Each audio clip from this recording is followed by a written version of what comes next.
flag of the United States of America and to the republic for which it stands, one nation, under God, indivisible, with liberty and justice for all. Roll call. Chisholm? Here. Bell Richards absent. Carlson? Here. Luce? Here. Lohr? Here. Rustad? Here. Johnson? Here. Okay, do we have a motion for approval of the agenda? I'll make a motion for approval of the agenda. Motion by Carlson, and seconded by Luce. Roll call. Carlson? Aye. Luce? Aye. Johnson? Aye. Rustad? Aye. Lohr? Aye. Chisholm? Aye. Okay, consent agenda has been approved. We'll have public comment. April Drill here, talk about the Iowa Walking College. Welcome. Thank you. I am April Brill, Wireline Regional Planning Commission Safe Route to School Associate, and I'm here to give you guys an update on my time as an Iowa Walking College Fellow. As a part of the Iowa Walking College program, I've completed several assignments, including presenting at city council meetings, reading Decorah's comprehensive plan, and writing an opinion article. I am thankful for the experience because through the assignments, meetings, and my recent opportunity to attend the National Walking Summit, I have built new relationships and deepened my understanding of the health, economic, and social benefits walking provides. I plan to promote these benefits by working with the Walk More, Connect More regional messaging campaign after my time as an Iowa Walking College Fellow is over. The value Decorah has for walking shows with the walkable downtown and the implementation of the city sidewalk maintenance and improvement project.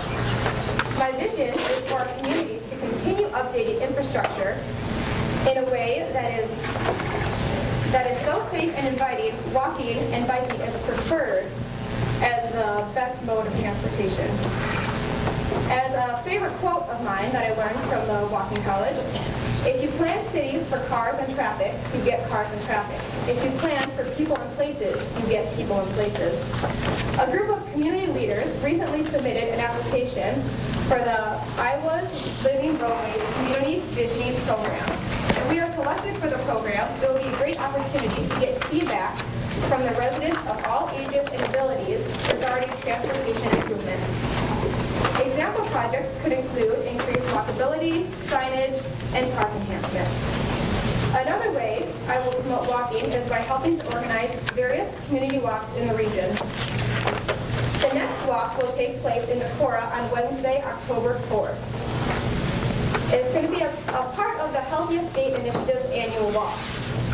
In partnership with Upper Exploreland, Winnicott County Community Foundation, Food and Fitness, the Public Library, Decorah Public Schools, and the Luther College women's basketball team, we will be offering a free progressive walking supper for the community. Appetizers will be served from 5 to 5:30 at Carey Lee School. Then everyone will walk to John Klein for the main course before walking to the public library for dessert. Students and volunteers who participate in the local walking school bus program will be special guests at this progressive walking supper. I invite everyone here to show support for these young leaders in active living by attending this event on October 4th. For more information about the benefits of walking and stories from Northeast Iowa residents, please go to the website walknortheastiowa.org. Thank you. Thank you. Thank you. And it started at 5:30, you said? 5:30, yep. Thank you. Yeah, thank you. Anyone else like to address the council on an issue that's not on the agenda? Come forward. My name is Jim Tripp. I live at 403 Iowa Avenue. I'm here tonight to talk real briefly. Thank you. Do I need to start over? No. Okay. So I'm here real quick to thank you guys for moving forward with the sidewalk development for Decorah. Last October, I reached out to the council, chief of police, a couple other people, about coming up with a priority designation first before moving ahead with the general sidewalk development plan. And that included two main things. One was to look at streets that don't have sidewalks on either side first, and as the main priority, and then perhaps secondarily looking at places where young kids are going to be walking a lot, like schools, and maybe trying to come up with a radius from there. I had a couple conversations with city manager about this as well, and wanted to just bring it up again because it's something I still feel strongly about. I'm worried that, 4 or 5 years out, we still won't have certain streets. Where I live in the west side, there's several streets that don't have sidewalks on either side. So if I'm out walking with my kids, I either have to walk in the street or in people's yards, or what seems like people's yards. I know there's that 17-foot city right-of-way. So I just wanted to bring that back up to the council, and thank you again for moving forward with that and enforcing the city code. Any other comments for the council? Any public? So we'll move on with the consent agenda, which includes the minutes of the September 5th meeting. Item B is the claims. Item C is renew Class E liquor license for Decorah Mart, including Class B wine, Class C beer, and Sunday sales privileges. And item D is consider resolution 2830, setting a public hearing at which it's proposed to approve a development agreement with Decorah Auto Center Incorporated, including annual appropriation tax increment financing. Increment payments, excuse me. Item E is new 5-day Class B beer permit for Vesterheim Museum, including Sunday sales. Item F is considered C3 commercial design review for a Backwater Spirits Liquor at 116 West Water Street sign. Item G is considered C3 commercial design review for Barbara Mossman Realtors and Brokers,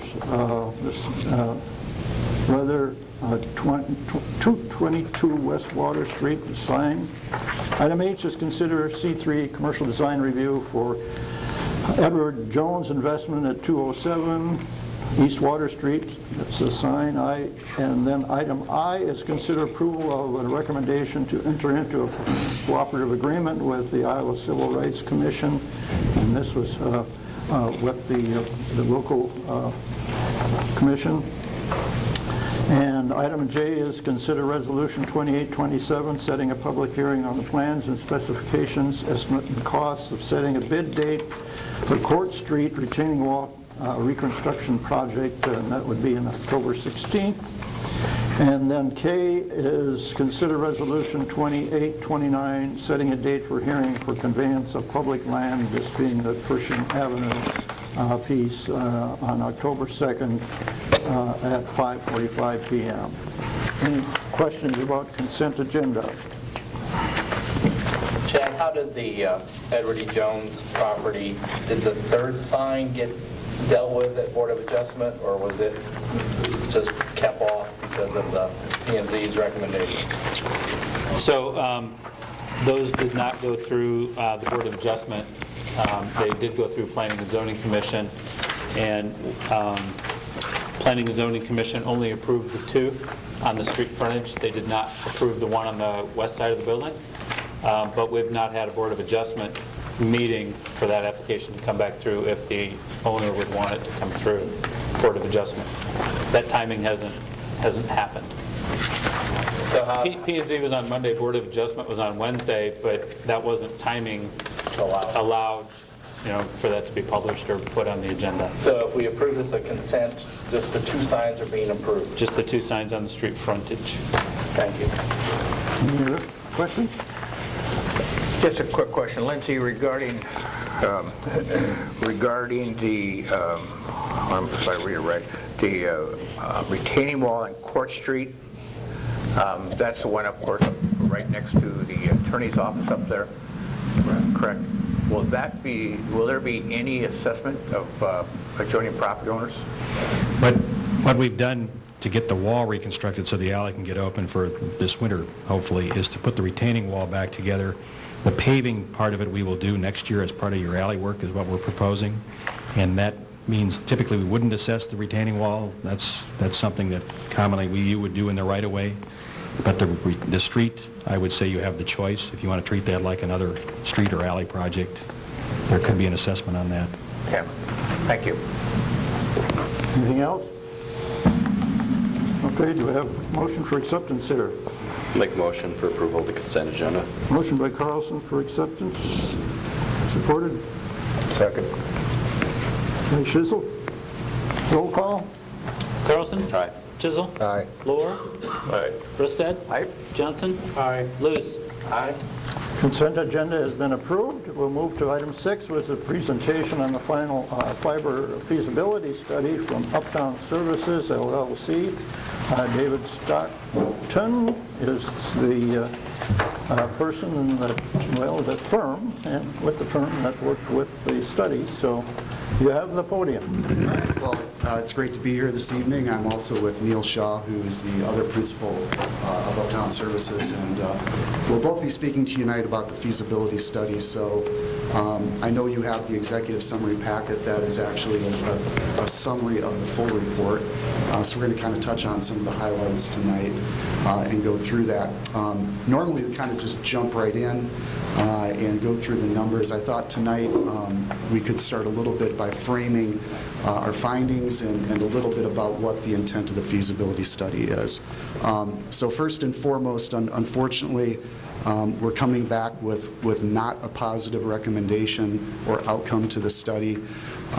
We've had a great experience working with Chad, Chopper, the commission, and in completing the study. And I know it's disappointing.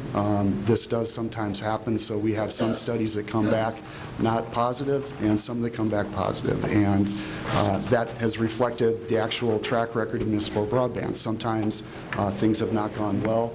Most broadband systems have done well, municipal broadband systems. But I think in your case, especially with Decorah Metronet here, you've got a great asset. You've invested $75,000 in that asset as one of the partners. That's a buy-in of a total asset worth $900,000. Centec is doing very well with that asset. Part of the research that we did was reaching out and talking to businesses in the community. I think I talked to 3 of them that are already using the Centec through Decorah Metronet. All of them gave them a perfect score for satisfaction. And they're bringing very high bandwidth at a very, very reasonable price. So I think that's been a positive story. And I think what has happened here is it seemed like this fiber to the premise project would be a next step, a next cycle of moving forward off of the Decorah Metronet, and instead of being in a middle mile fiber architecture, passing every single premise in the community. But it's not a small next step. So instead of a $75,000 total investment for the city, you're looking for a full fiber to the premise system that can provide internet, voice, video to every premise, so be it a residential or commercial in the community.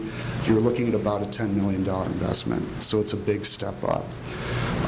So that's why a feasibility study is so important, because it is a big investment. It's a long-term investment. And it's an investment being made in a competitive environment, as you know. So it's very important to look objectively. We've done quite a bit of market research around this and a lot of financial and engineering analysis, and I'll show you highlights of those. But perhaps a couple thoughts around what we're looking at a feasibility study and what the purpose really is. A couple things. One is we need to see if that $10 million investment can be recovered. So unlike some city projects, the idea here with municipal broadband is it's a revenue-based service, and you want to recoup that investment with those revenues or subscriber fees over time. The second aspect is we need to determine whether or not the system would possibly require a subsidy going forward over time. Because what you want to see is after the system gets launched and up and running, there will be, like any business, a period typically of 3 to 4 years where there'll need to be a working capital funding of the fiber system, because initially it's going to lose money. But as it grows, you bring on more subscribers, it becomes more efficient, the revenues then exceed the operating expenses, and you become operating cash flow positive. And you want to see that ability to do that with the system over time. The second part of how you fund these systems is long-term debt. So in addition to the working capital, which is only meant to cover those initial losses, you have to generally issue either a revenue bond or a general obligation bond. And that's to fund the massive construction activity. In your case, that would be about $6 million of the $10 million investment.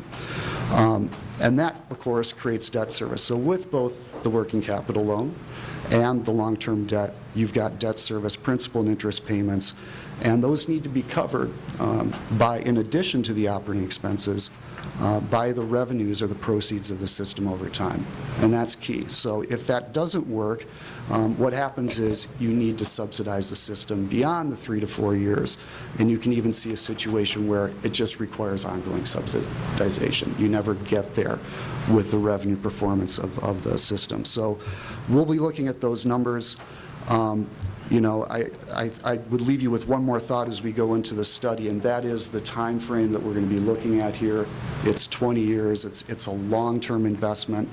And part of our job that we try to look for is to understand in a forward-looking manner where this industry is going. So as we look at fiber to the premise here in Decorah, what are the opportunities, what are the risks over that kind of time frame that we need to account for now? Because it's a very long payback period of an investment of this nature.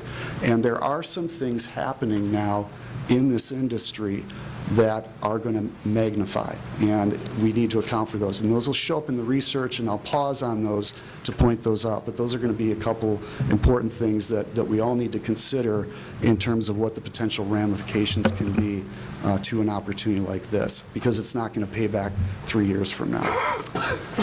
So we'll cover just the highlights, as I mentioned. I'll start with the market research, just a brief summary.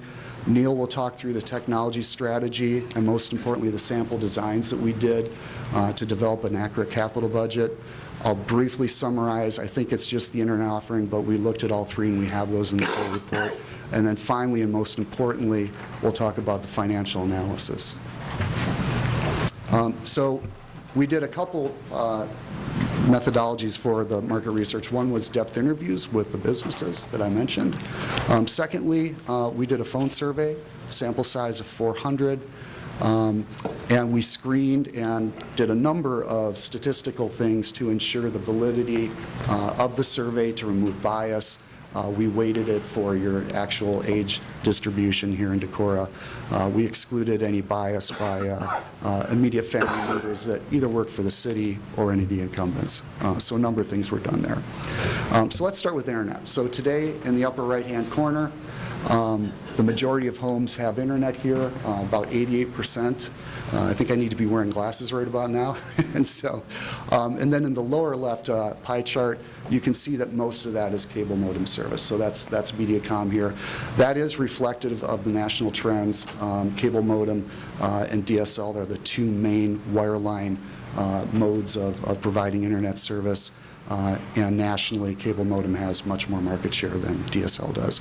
So that red 25%, that'll be CenturyLink. I'll skip that last part. Then in terms of voice service, so this would be home telephone, if you will. We looked at that. In the upper right-hand corner, what you note is that about 27% of households in Decorah do not have a wireline phone. That compares to 1 in 2 nationally without wireline phone service. So you're a little bit lower than that. But this is one of the things. There's about 4 trends that I'm going to note as we walk through this tonight.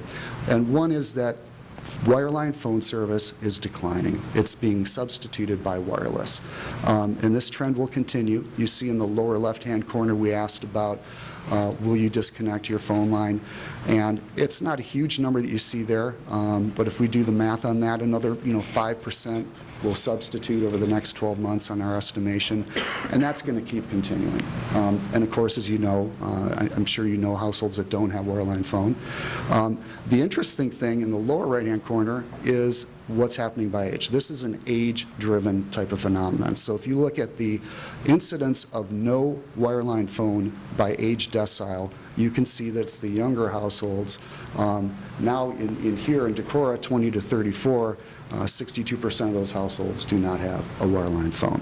So this is going to continue, and the way we're going to account for this is we are going to slowly erode the subscription for voice service in the pro forma over time. It's going to reflect what's happening in the market. Makes sense. Now there's video. So this would be cable TV, satellite. What's interesting here, Mediacom does have large market share with 68%. They're up there in the upper right-hand blue part. And then you've got satellite TV as well, of course, as you all know. Now there are some other alternatives, including just not having pay TV, that are in the market as well, and there's really 3 of them. One is no TV whatsoever, so that's the light blue at 5%. Then there is off-air only, the 4% of green, which simply means you're using your off-air antenna and you can get the digital channels with your TV. There's no need to pay anyone for it. You buy your TV, they have digital tuners now, very high quality. You typically can get about a dozen channels now.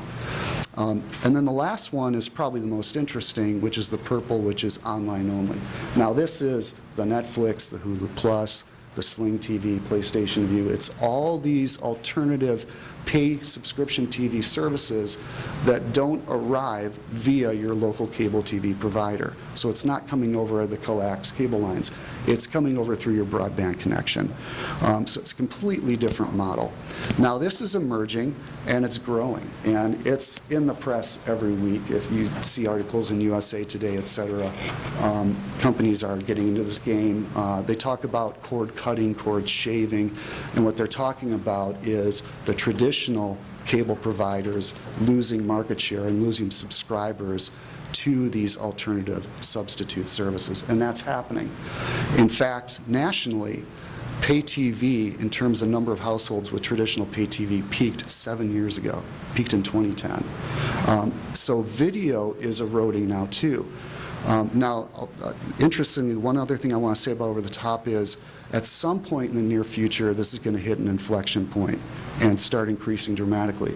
And that will happen when someone like Apple or Google gets full, what's called OTT content rights for all the channels that are out there typically that you see today. So if you looked at Mediacom's channel lineup, the 200, 250 channels, today no one has accomplished getting content rights from all those programmers like NBC Universal, ABC, ESPN, all of them, to provide the service over the top. So right now, with Hulu Plus and all the others I mentioned, you get part of it, but not all of it. At some point, some major player with a national presence and, you know, a positive brand like Google or Apple is going to get that. And overnight, they will enter this industry and compete against all the other traditional franchise cable TV providers. And nothing's in their way. They don't need franchise agreements. They don't need to install any lines. They simply need their customers that probably already have them in the home with iPads and iPhones and everything else to simply use their broadband connection to subscribe to their service, much like you're doing today with Netflix or whatever. But that will be a very powerful moment, and that's something we need to keep in mind. So again, just like with voice, when we look at video services and the opportunity here, there is erosion happening in the market, and that needs to be reflected as well. So again with this, I kind of covered this. I'll just point out, just like with wireline phone, this video substitution is happening with younger households.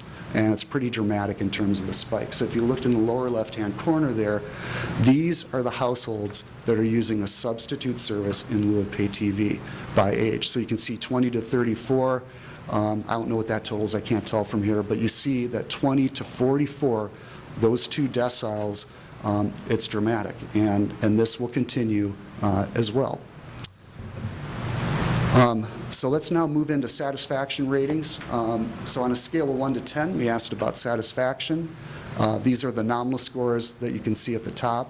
We also asked about local utilities. Those came in the highest. And then you can see the weakness. Satellite internet was quite weak. But the other thing we asked is we tried to determine what % of each of these providers' customers are really happy with the service. And if we say that that's a respondent that rates the service a 9 or a 10, You can see the percentages up here. So cable modem about 26%, DSL internet 21%, and then on the utilities much, much higher, as you can see. And this is a pretty common pattern. In fact, if we benchmark this to, I think we're at about 34 of these studies in the last 15 years now, doing this same market research technique. If we plot the ranges of the satisfaction score, you can see here where you stand. So Decorah would be that triangle. You can see cable modem kind of benchmarks pretty low, phone benchmarks pretty high, utilities benchmark very high here. Customer needs. So if we asked, what would you like to see most improved from your current broadband services? And I've added a couple other recent markets we've been in, not to say that they're alike. I mean, Fort Collins is a very large market, 65,000 homes, but it's recent data, and it just gives you a little bit of relevance to otherwise just looking at a bunch of numbers. But you can see lower prices, very, very important here. Increased internet speed, a little bit less important that we've seen lately in other studies. Okay. So the last part of the research is probably the most important, and that is purchase intent. So we asked for each of the three services whether someone would subscribe at 10% less, and they could respond with definitely would, probably would, might not, probably not, definitely not. You can see for internet, we had 72% say they definitely or probably would. Much lower on phone. Again, that's that wireless substitution effect. And then video better than phone, but lower than internet, as you can see. So we do something called overstatement adjustment to these numbers, and this is something we've always done. I believe that Chad has provided in a packet to you some questions were submitted to us, and we provide in that packet the actual outcome of our penetration estimates compared to 3 systems that subsequently launched and have been in the market for longer than 5 years. And it tracks pretty close. But this method, I learned about this in US West when I started my career there 32 years ago. And this is just a way of factoring down saying in a non-committal fashion over a phone survey, yes, I'll take it, versus what actually happens. So this comes from packaged goods. Companies like Procter & Gamble use this, and they empirically found that over time, you need to adjust the numbers down because when people take out their wallet and actually buy something, it's a little bit diluted from what they said in the survey. So we take 70% of the definitely would response, 30% of probably, and 10% of might not. That gets us to, for internet, a penetration of 38.7, video 36.7, and telephone 30.1. So those would be the residential penetration numbers. The eroded are on the right, so that's where the penetration is at after 5 years, and I'll show you those charts in a minute. Provider preference, you are the brand of preference. Probably no surprise there. We do see this very commonly in our studies, but this is a pretty striking chart. Okay, so with those penetration estimates coming from the survey, we do not erode internet, so you can see it there, and then we have video and phone eroding over time. Okay. Let's talk about, so that was a survey. Let's move into talking about Docsis 3.1. So we're kind of on the third major trend here. The first was, well, actually, I think we're on the fourth. The first was wireless substitution, video substitution, what's happening with over-the-top with video, and someone like Apple or Google entering the industry.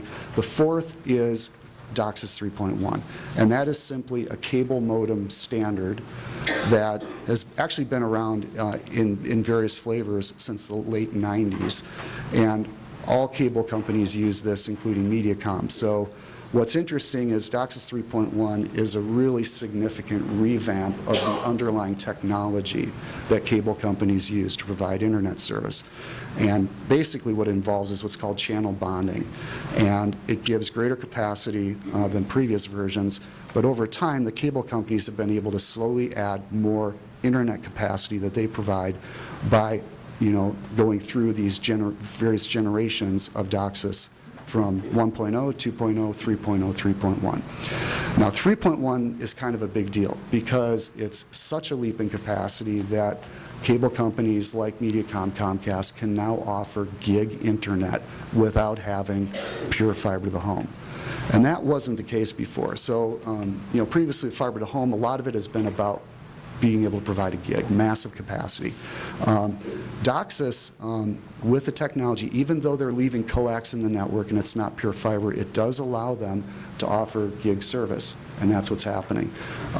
So this is kind of a big deal, and we need to account for this. So relative to the research then, one of the things that we explored, we used a series of questions in the survey to evaluate the demand for this, with Mediacom offering this.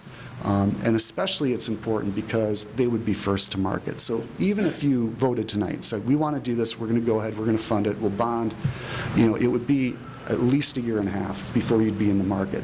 And they'd have that kind of 2-year jump on you with first to market advantage, which is a big deal.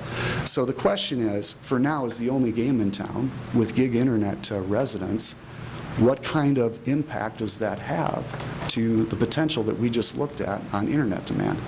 And through the series of questions, we can estimate that. So what we believe is at a $70 price point, now they're offering it right now at $100, but we discussed this with the commission, and there is some risk they could promotionally price it lower. So for example, if they found out that you are going to proceed and they've got a 1.5 year head start, it'd be pretty enticing for them to think about offering a lower price, making it a 3-year contract, so they lock up the market, and it would really take the wind out of your sails with fiber to the premise, obviously. So we tested this at Mediacom, 1 gig service, $70 a month, only game in town, and what we found with that is we think they'd add about 6 points to their penetration number, and they would upsell such that they would have about 1 in 5 of their customers taking gig service from them.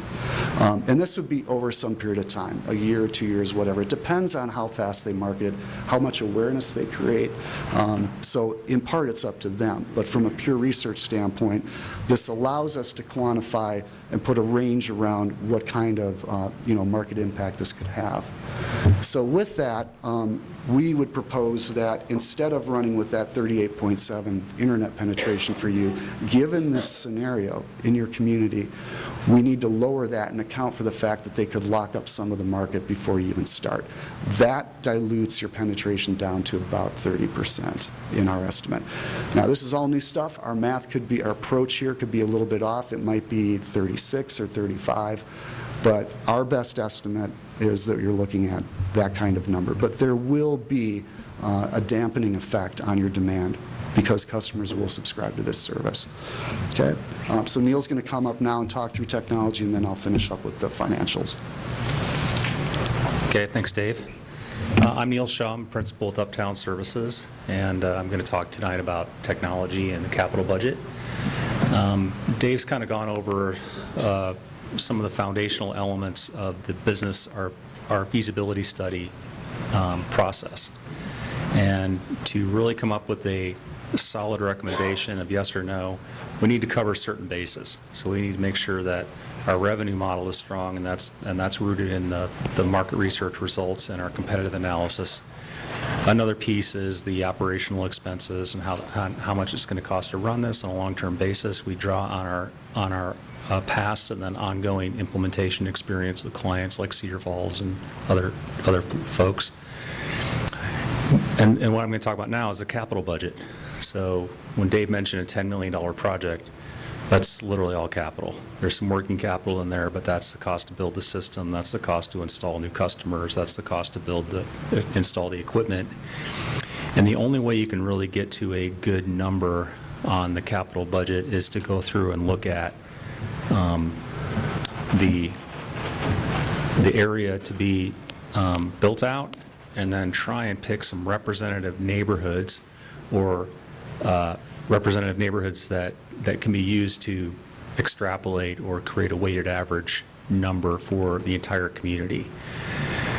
In the case of Decorah and a lot of our other clients, it typically falls along the axes of density and construction type. So it would be high density overhead, high density underground, low density overhead, low density underground. We just completed a study for a huge 40,000 member co-op in Colorado, and we did, I think, 12 sample areas because they had all these different ways. They had in the mountains, they had in the plains, high density, low density, and overhead and underground. So what we did here in Decorah was I got the GIS information and kind of surveyed what it looked like, and so we looked at this area 1 here. The blue represents areas that are served with aerial power. Area 3 and area 2 was again an aerial power area, and then area 3 as well. And so what we want to do is these were 3 residential neighborhoods with a mix of overhead and underground utilities, as well as front versus rear easement. So especially when you're dealing in an underground environment, if you can go, if you're in the rear, your costs are different than if you're in the front, and the same on overhead. So we picked these 3 areas, and then what we knew there was some sensitivity around the underground, that was your preference. So we did areas 1 and 2 as overhead, and then we did area 3 as underground and overhead, just to get a comparison. And so we look at area 1, it's a front lot underground area, and so let's go back. So area 1 we did do is underground. And so when we look at the underground plant miles, which is how many feet of facilities would you have to dig to install the conduits necessary to put the fiber in the ground, so that we went past every home. And then if a customer signed up in the future, that all you'd have to do is install the fiber drop from the curb or from the back lot line to the home. Okay, so that's what we're really trying to do here, is design a system where it's not a construction project to install a new customer, it's really just a service drop like CenturyLink or MediaCom would do. And so in this case, this was a 258 home neighborhood, all underground, or at least designed that way, with everything going down the front. So we were going down the front, and we were going down basically both sides of the street. And so the passings per mile of plant was 66, and with that, the total cost per passing was north of $1,500 a passing. And so the total cost to do this area would be over $400,000. So these numbers are not important as much as how they compare to overhead versus underground, and then overall the weighted average for the system, because that's what went in the business case. So area 2 we did as rear lot aerial, and area 2 is right here, so right as you come into town. So area 2 is rear lot aerial. These are all existing pole lines, and they're in the back. So this is the ideal situation. If you don't mind going aerial, you're going down the back of people's yards. This is actually what's called an easement build. And in some of these cases, you might be climbing these poles because they're in actual people's backyards.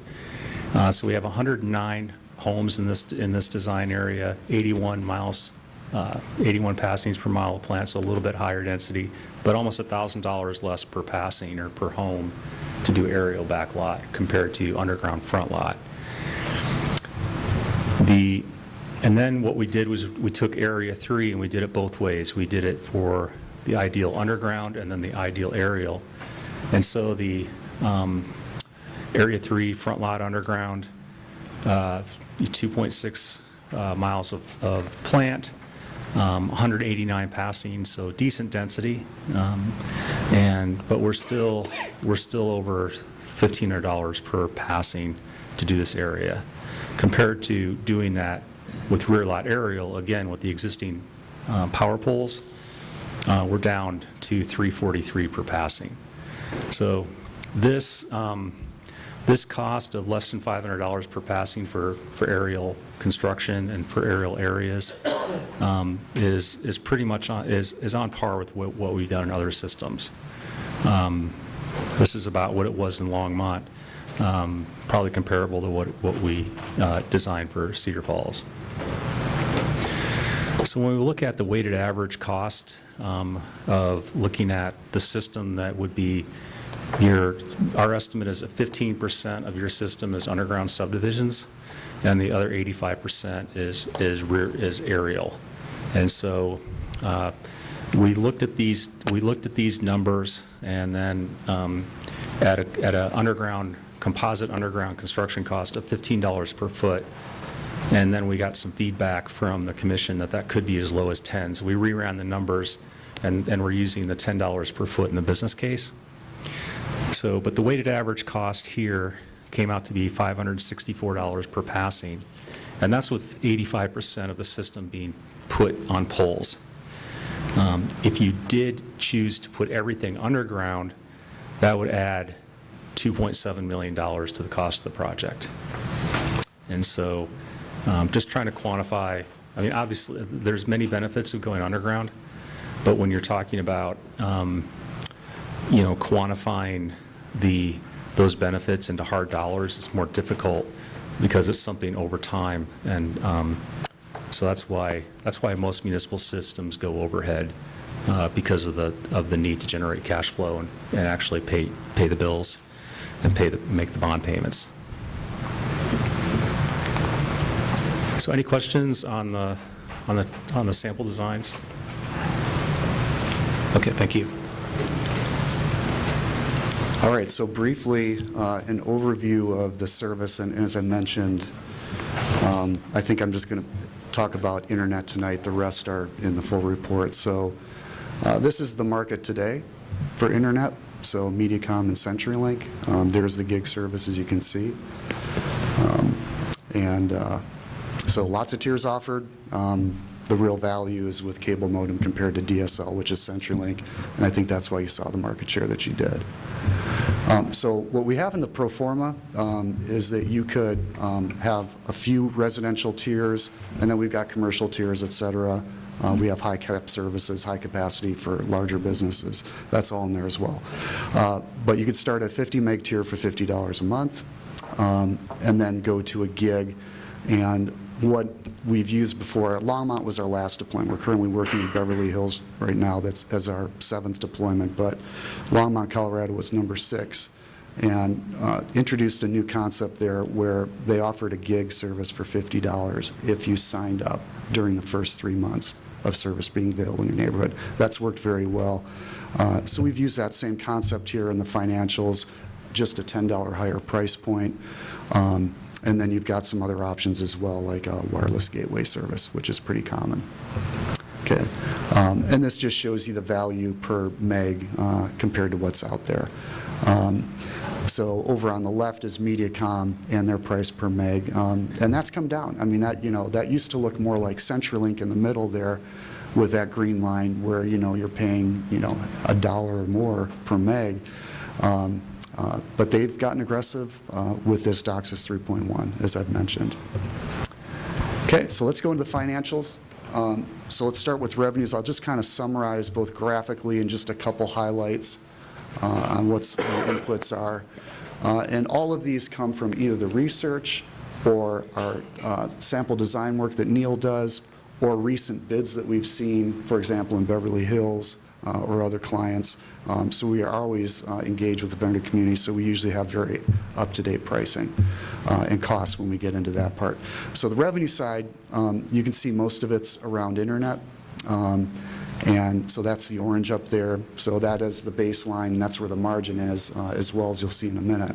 And then voice services in the red. High capacity is essentially complex or dedicated internet service. And then we've got other revenue in there as well, which is simply install charges. In some of the scenarios, we also added video service. For example, in video service, we looked at a couple hosted providers, including Cedar Falls, which has kind of an equity video head-end sharing model that they've done, and got a quote from them for this project, and we've run those scenarios as well. So I'll show you that outcome when we get to the summary financials. But lots of inputs on the left. I won't bore you with those details. In terms of gross margin, Internet, basically 95% gross margin. So a very, very profitable service. Voice service, more like 2/3 or 66% gross margin. With voice, you would partner with a CLEC, an existing CLEC provider, which stands for Competitive Local Exchange Carrier. It's an existing phone company. And there are a couple major ones nationally that are serving municipal broadband, if you will. In fact, we just got quotes from both of them for Beverly Hills. So this is kind of the outcome of the revenue portion that you'd get. It's an arrangement where you pay them a wholesale fee per line, and then you bill and keep the rest of the money yourself. I will tell you, although it's not on here for video, and it's another issue that's creeping up with video. Video is just not having the best track record right now. But video has gone from about a 40% gross margin to about a 15% gross margin over the last 5 years. And that's because of increased programming fees. One thing that's been especially tough is the off-air channels never used to require cash. Now they require cash. We are now, it happens every 3 years, and I'm doing those negotiations now for the start of next year. And in some cases, they want $4 per channel. So that's for each of those big fours, ABC, NBC, CBS, Fox, each wanting $4 per channel. It just really adds up. So that has really hindered the gross margin of video as well, and we are reflecting that in the pro forma for those scenarios that include video. This is operating expense. So the main cost here, as you would probably imagine, not for Capex, but for OpEx, is staffing. So to run a business like this and be a service provider to the community, to residences, to business, all that, there's a fair amount of staffing involved. So you need frontline employees to sign up service, answer billing questions, you need help desk people, you do need some management employees. So I think we've staffed fairly lightly here, but it is something where it's the main component. And as you see, your annual OpEx is about $1 million a year. And I can tell you, depending on the scenario, your debt service is about $600,000 a year. So from a revenue standpoint, you need to be looking at about $1.6 million just to be not subsidizing the system. General and administrative, so here just marketing expense. As you can see, we've got that budgeted, and then there's some costs for billing. This is the head count. So we've got the unloaded salary. You guys have a 41% loading here, so we have to add that in. So that's in there, but this is the unloaded. And then you can see the head count by year. We did look at also at some models where you outsource some of the head count functions. There is a call center here in Iowa called Orion. You could outsource some of your customer service representatives there. That's an example. It's common to outsource, at least in the early years, some of the install contractors versus having your own field techs. So those are things that we looked at as well. This is the total Capex requirement during the first 5 years only, but about $4 million in Capex. So the bulk of that is just getting that plant put in that ground, the pathway creation, or hanging the fiber in the air. But it's just building out that initial network and getting the fiber to pass every single premise in the community. Okay, so here are the resulting slides. So we're looking at EBITDA, so earnings before interest, taxes, depreciation, and other allowances. So that is the yellow line that you see here. And what's going on is that the red is interest expense. And so the blue is operating income. Now, as I mentioned in my opening remarks, you do go positive with operating income in year 5. So you see that normal hole that you dig, that you've got to have working capital funding and covering, because you cannot use a bond to fund losses, operating losses. And you do get to an positive operating income situation in year 5. The problem is, around that time, you have to start making your debt service payments on the bonds and also the working capital. And those principal and interest payments add up, and they're showing up there in the red. That's the interest expense, for example. And that's overtaking the revenues that are exceeding your operating expenses. And so it is a situation where you would have to subsidize, as I mentioned in the outset.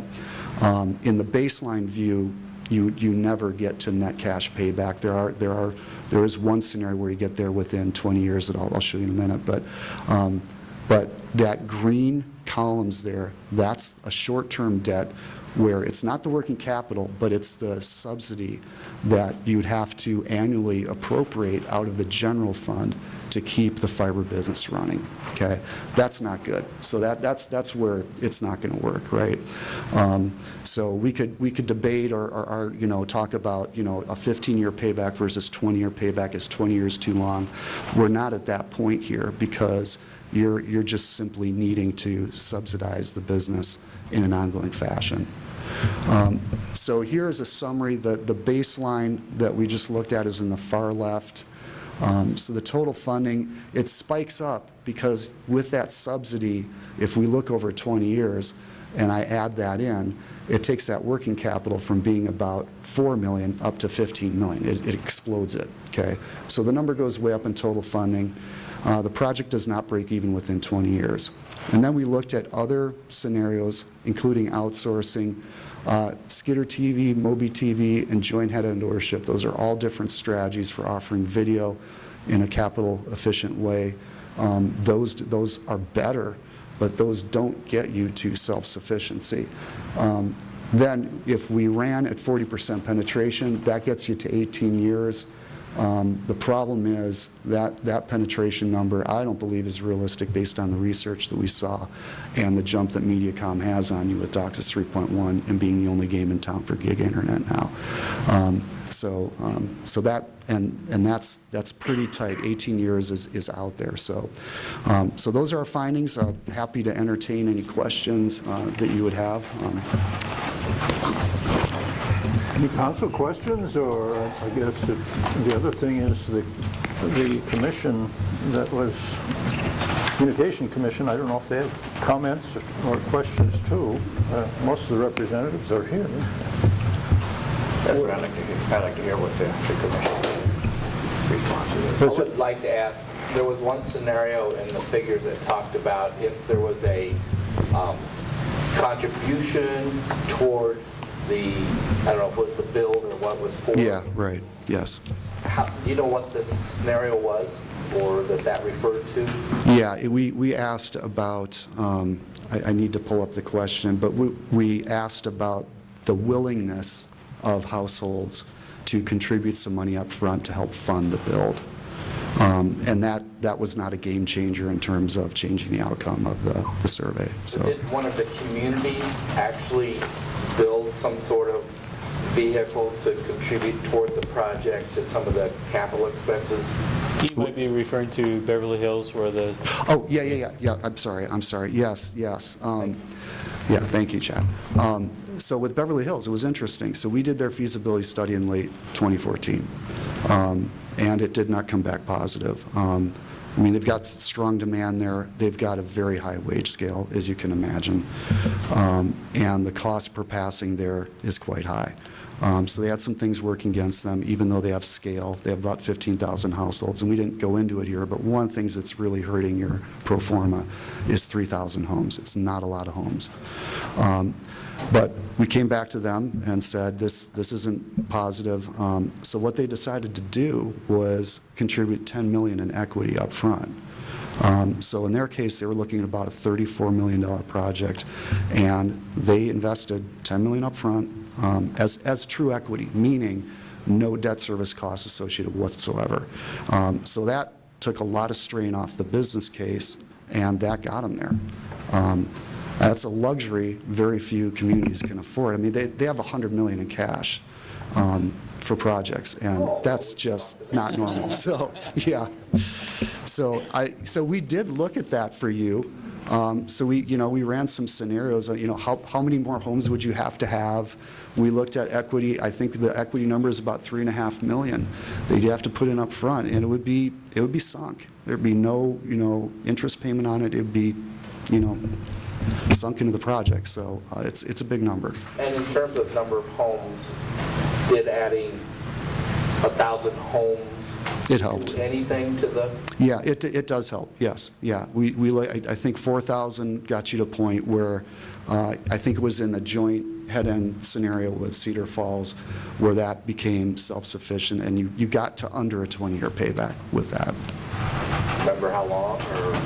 Or? I don't, but I could easily pull that up. Thank you. Yep. Would a hard copy of your presentation be made available to the council?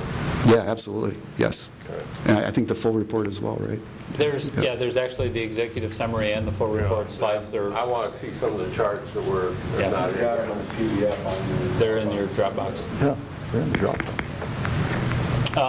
Going to Councilman Rustad's comment from the commission, several of the commission members are here, and I think the chair, Jared, is here. They were not, other than the handout and the information you have as a cover letter, they were not prepared to respond this evening. They will respond at a meeting in October. Okay, that'll be fine with me. Any other council questions? I guess seeing none, thank you for your presentation. It was very detailed. And also thank the commission for all of their work on this, because it was quite a task to find a consultant and work through that. I guess we're... Just a couple of comments from staff. It was a pleasure to work with Neil and David. David had been here a couple of times and several different Skype work sessions as well with the commission, so we appreciate your efforts. Certainly the Decorah Fast Fiber Group as well, and I think there's several of those members here, and their input and financial support as well is appreciated. So our next step really is to get the response from the commission and see what action or inaction would take place after that. Understand? Okay, we'll move on then. We'll move on and open up a public hearing for the proposed designation of the 2017 Commercial Urban Renewal Area and the Urban Renewal Plan and Project, which is for the Decorah Auto Center. So I'll open up the public hearing, and I don't know if anybody wants to public comment about this. Maybe just a quick comment so people kind of understand what urban renewal is or what's really going on here too, right? So this is to designate a new urban renewal area called the 2017 Commercial Urban Renewal Area, and it substantially covers that area proposed for Decorah Auto Center. If you'll recall, there were several actions before where there was an older urban renewal area, and so some of your action items deleted that property out of that area in favor of creating this new area. A lot of that has to do with some of the changes in TIF law over the last several years to make this project more compliant with current TIF law. There are two different aspects to what you're considering tonight. One is the resolution declaring the necessity and establishing the area, and then the other by ordinance providing for the levying of taxes within this urban renewal area. And basically, again, that goes to speaking of TIF, where you capture that incremental value created by the improvements in the project area. So is any public comments? I'll close the public portion of it and then ask the council to consider Resolution 2828 to declare necessity and establish an urban renewal area pursuant to Section 403-4 of the Code of Iowa, and to approve an urban renewal plan and projects for the 2017 Commercial Urban Renewal Area. So I'll make a motion to approve Resolution 2828. okay, Ristad made the motion for approval. And supported by Lohr. Any council questions? Roll call. Rustad? Aye. Lohr? Aye. Chisel? Aye. Carlson? Aye. Luce? Aye. Johnson? Okay, that resolution is approved, and so we move on to consider an ordinance, which is the ordinance 1208, providing for the division of taxes levied on the taxable property in the 2017 Commercial Urban Renewal Area pursuant to Section 403-19 of the Code of Iowa. This being the first reading for the Decorah Auto Center, and if you want to proceed after that, waiving additional readings, would appreciate that. So first reading, do we have approval? Mr. Mayor, I'll approve ordinance 1208. Okay, motion by Laura for approval Second. and seconded by Carlson. Any questions? Chad, could you give us the percentages again and how long? So it's a 10-year tax abatement, or rebate, at roughly a 10% sliding scale. There's a 10% per year. There's a couple of years in the middle where they hiccup based on state code, and by that I mean they're the same before they catch up again. So, but basically 10 years, 10%. Thank you. Other question? Roll call on the first reading. Lohr? Aye. Carlson? Aye. Luce? Aye. Johnson? Aye. Rustad? Aye. Chisel? Aye. Okay, first reading approved. Would someone like to make a motion to waive Make it a motion to waive the second and third readings of ordinance 1208. and adopt? Okay. Second that. Okay, motion by Carlson and seconded by Rustad for waive the second and third and adopt ordinance 1208. Any questions about that? Roll call? Carlson? Aye. Rustad? Aye. Lohr? Aye. Chisel? Luce? Aye. Johnson? Okay, it's now approved. Move on to 10, which is consider site plan for Railroad Avenue. This is with Spectrum Industry in regard to a Spectrum a kitchen they're adding. I think you have the information on that. Just as an overview, this did go through Planning and Zoning Commission and the Board of Adjustment. Planning and Zoning Commission because it's a standard site plan, commercial site plan application. And so Planning and Zoning in that review looks at things like the nature of the building, zoning setbacks, parking, stormwater, other site amenities. And Board of Adjustment, because the project is requesting a front yard and rear yard setbacks, rear yard requirement is at 25 feet and the application proposed 8 feet. The rear yard setback is required at 15 and the project proposed 8 feet. Both of those setbacks were granted a variance by the Board of Adjustment. Planning and Zoning Commission then does recommend approval of the site plan to the City Council. What's the council's desire?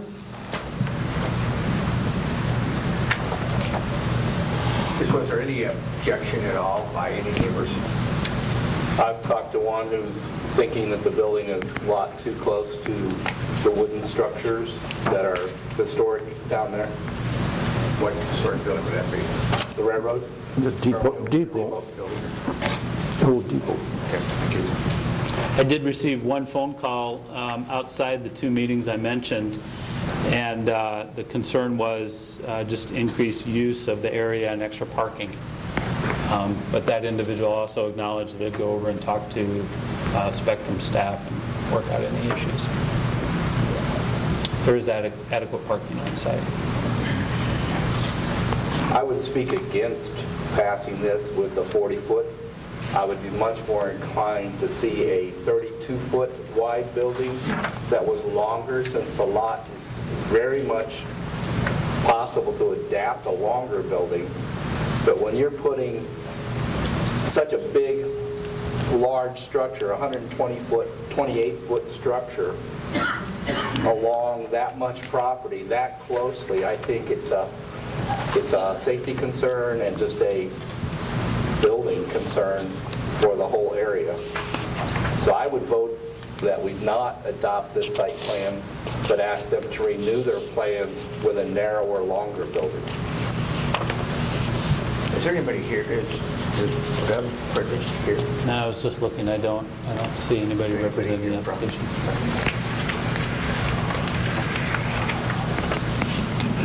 I'm in favor of the commercial kitchen entirely. The concept I don't have any problem with, but the size of the building itself is. What is that?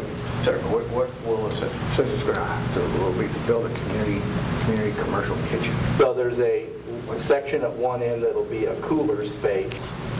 So the food hub and various businesses could use to store food. Like the food hub has an order for 60 dozen eggs and they've only got 25 and they need to build up, so it could be stored in that space.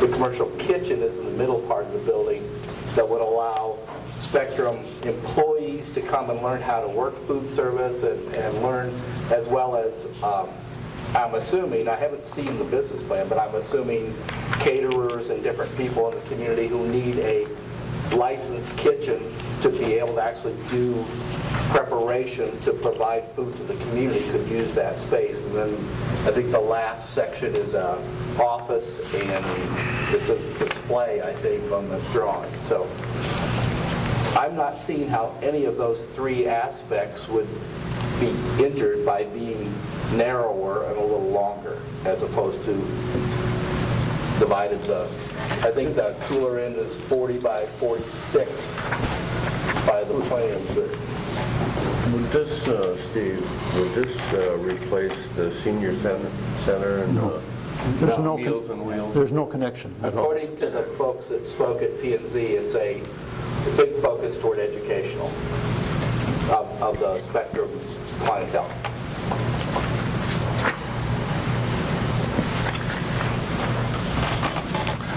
We talked about, a gentleman who was here earlier, about sidewalks. Now, if I'm reading this right, this be just front, basically be just 8 foot from the curb?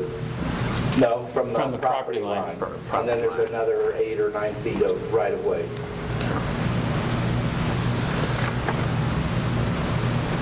So my sense is a narrower building, you could have almost that same distance from the road in the back between the building and the property line, and it would be a better, I think, safety perspective to have a narrower structure, longer structure there than this one that's being proposed. Would we need to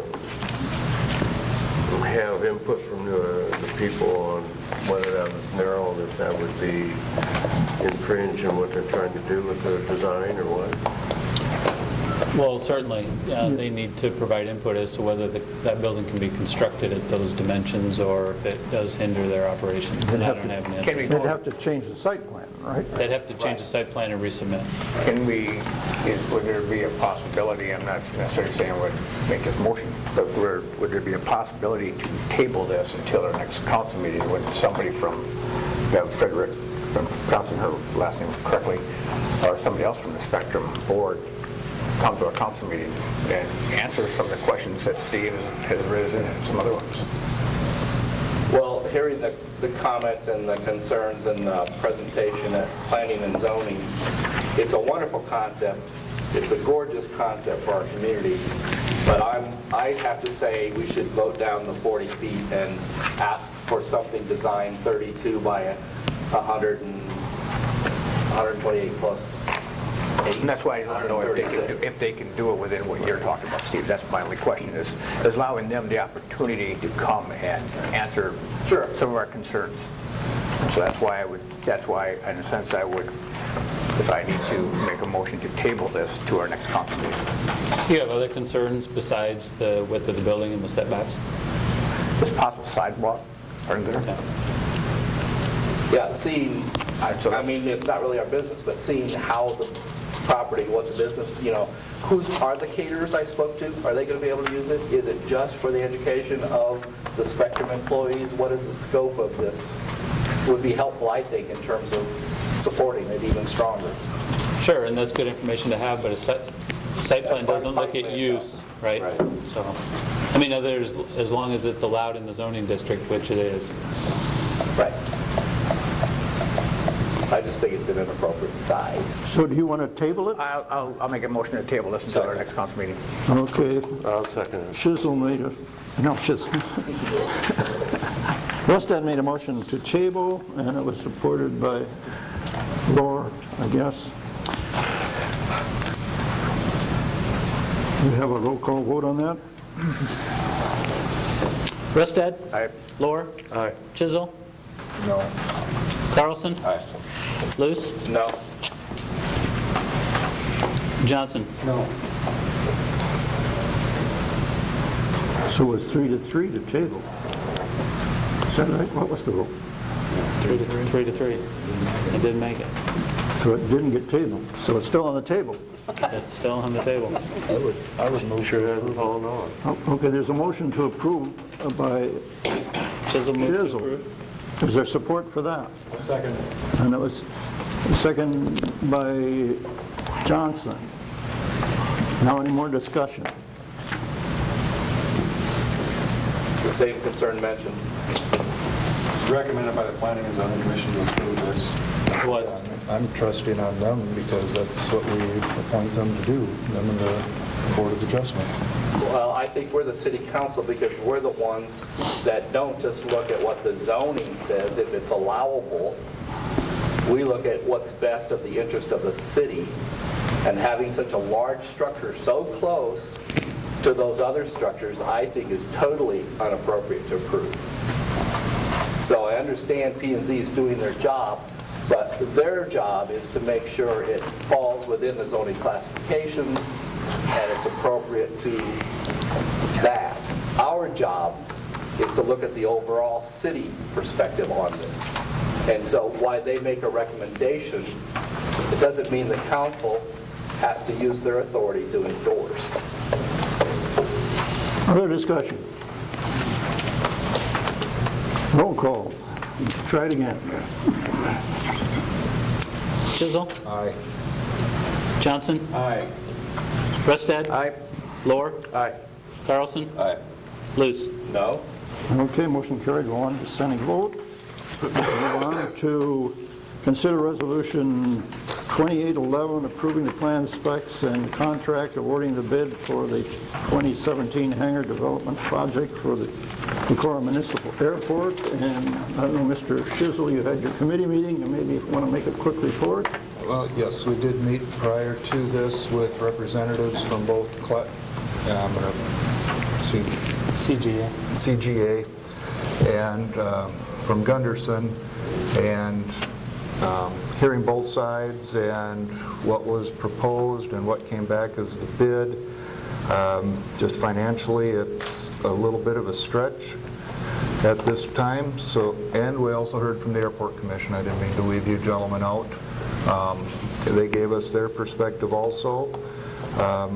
After listening to all three parties and listening to the voices of the committee members that were there, I would recommend that we not approve the plans and specs and go back and see if we can find a mutual ground where we can make this project work.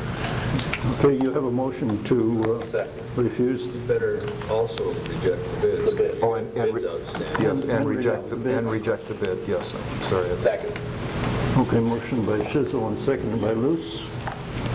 Any questions? Roll call. Chisholm? Aye. Luce? Aye. Johnson? Aye. Rustad? Aye. Lohr? Aye. Carlson? Aye. Okay, that has been rejected. Consider council appointment to the Winnebago County Community Foundation. Mr. Rustad has served in that capacity, said he's still willing to serve again. Could we have a motion for approval? You bet. You bet. Give it a all. Motion by Shizzle for approval, supported Second. by Carlson. Roll call? Can I have a question? Yes. With the election coming up and Gary Steve, I have no not plans going to on, stay on the council. doesn't I have make no any difference. plans. I have no plans on losing the election, so I'll be here anyway. It doesn't make any difference. Well, you wouldn't be a council member, you would be the mayor if you won the election. That's my question. He's going to be appointed by the council. So it doesn't need to be a council member. is what No. you're No, saying. the mayor. That was what I The was mayor asking. did it before, so. Yeah. No. Any other questions? Roll call. Chisholm? Aye. Carlson? Aye. Luce? Aye. Johnson? Aye. Rustad? Absolutely. Lohr? Amen. Carried.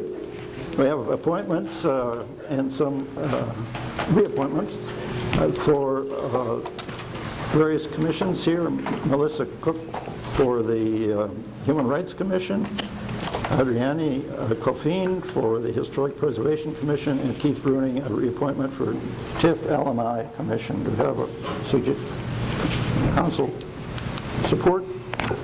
I move we adopt those persons for those positions. Okay, Luce made a motion for approval, Second. And seconded by Johnson. Any questions? Roll call? Luce? Aye. Johnson? Aye. Ristad? Aye. Lohr? Aye. Chisel? Aye. Carlson? Aye. Okay, appointments approved. Down to report, city manager. Now that you are almost up to fully staffed again on the TIF LMI Commission, Northeast Iowa Community Action does have a board member they appoint to that commission as well, and they're working on that. Probably, I think, Monday or Tuesday is their board meeting. And that commission hasn't met for a while, but they will have an application in front of them probably sometime in October from the low rent, or excuse me, the Northeast Iowa Housing Trust Fund. I guess with that, did anybody notice during David's presentation that one of the highest levels of customer satisfaction was by our very own water department?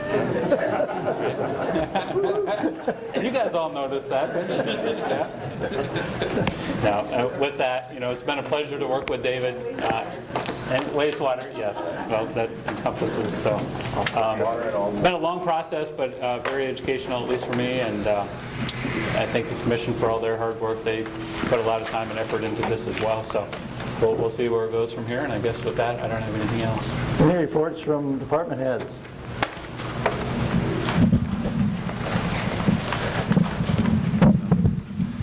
I mentioned at last council meeting that we're having our free compost giveaway day. That is this weekend, the 22nd, from 8 to 3, and Saturday, 8 to noon. So we'll have the loader out there, and anybody that's truck trailers, we'll load them all. So, and we also will begin leaf pickup October 1st, and we'll have a bin down at the shop, and we'll have all the rules and the times and everything on our website and on the city Facebook page. So.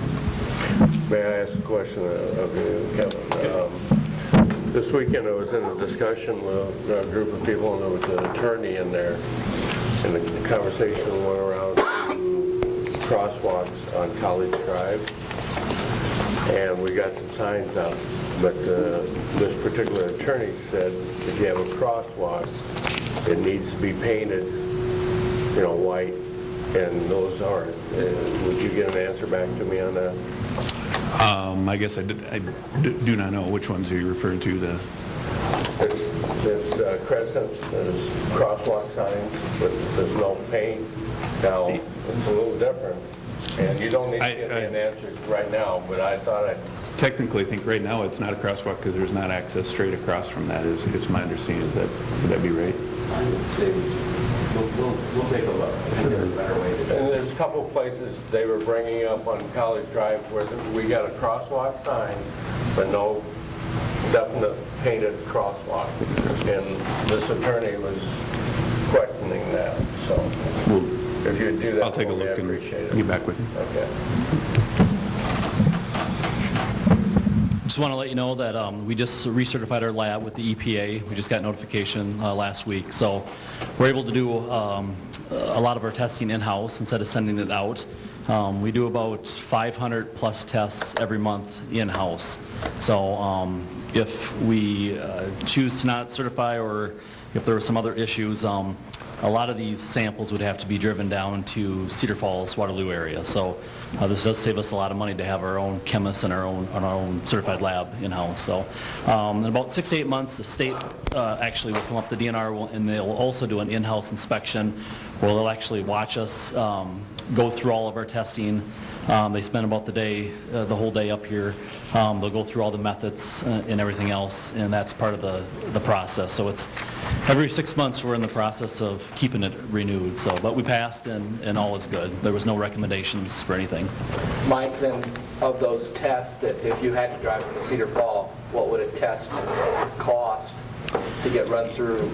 Yep. Typically, each test is between $12 and about $28.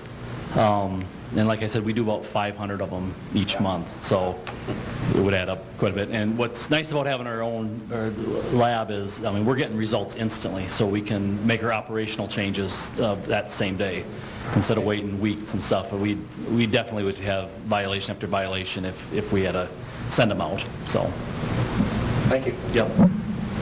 Anything else back there? Just a note, before our next council meeting, the water department probably starting next week, we'll be doing our yearly hydrant maintenance. We'll be flushing hydrants and everything else. So some citizens may experience a little bit of cloudy water or rusty water or anything else, but it'll clear up over time. Anything about, police chief? No? Okay. Oh, the library. The library. We've got all kinds of things from the library. All kinds of handouts from the library tonight.